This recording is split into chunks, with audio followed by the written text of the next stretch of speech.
Peter Jacobsen, the golf analyst with NBC and the Golf Channel, joining us now. Hi, Jake. How are you, bud? Hey, good, Dan. I remember that day vividly. It was a lot of fun, but you were just a little bit accident-prone. You weren't used to carrying that big, heavy bag. What was the biggest mistake I made with that, Jake? Telling me to hit driver off the first tee. The hole was only like 87 yards long, and you obviously didn't respect the distance I had with my driver. No, and I made a mistake there because I probably should have said 3 wood instead of driver. So that was my fault there, Jake. It was actually a hybrid for me, 87-yard hybrid, and I was insulted with the driver call, but we made it. Gave Fluff the afternoon off, and you were magic. Okay, but we got to the third hole, in between the second and third holes, I think, and all of a sudden, the clubs started to teeter a little bit, and then all of the clubs fell out of Jake's bag. So they're clanging around. These are the clubs he's going to use in the Masters. I've got the bag. I'm left holding the bag, and there's no clubs in it. And yeah. You have to admit now, Jake, you were angry at me in the moment, but I think because everybody was there, you had to put on a good face. Of course I put on a good face because obviously you're a very gifted athlete, and you know that balance of that tour bag is it's a difficult thing to do. And I distinctly remember when you picked the bag up and the club started to teeter, you didn't do anything to save it. No, I didn't. Outwent all the clubs, and everybody got a big laugh. And, of course, I stared you down, thought about firing you, but I figured there's nobody here to carry my bag, so pick them up and let's go. We also were playing with Fred Couples and Payne Stewart, and we got to one of the holes, and you handed me a wedge. And I thought you wanted me to put it in the bag and get you something else. And I said, what do you want me to do? And you go, hit it. And I said, there is no way I'm going to be hitting a wedge there. And then you hit it and got to the green, and then you said, all right, you putt it. And I'll never forget when I got over it, and I yell out, hey, which way's it break? And Payne Stewart yells at me, as only Payne can, oh, you guys on TV think this is so, bleeping easy.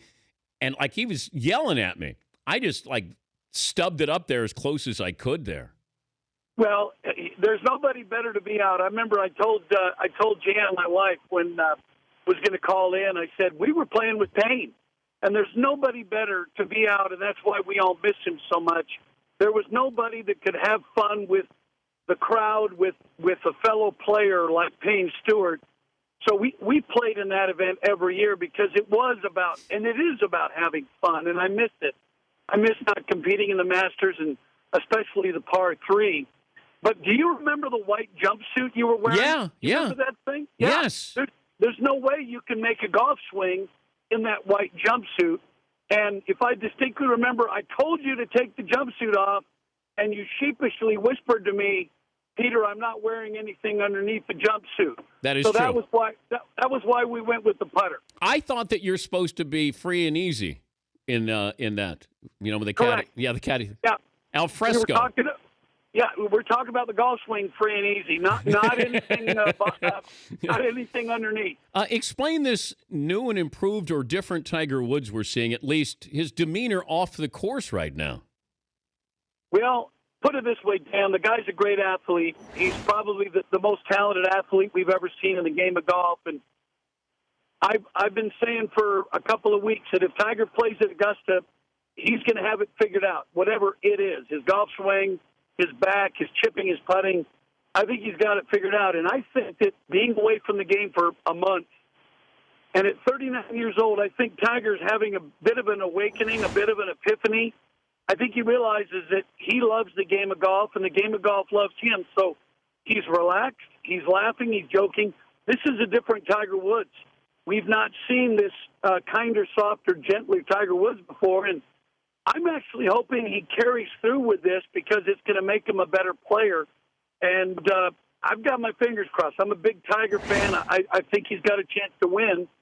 He's got to get through the cut, but I like what I'm seeing. Bigger story this week, Tiger or Rory McIlroy? Tiger, clearly.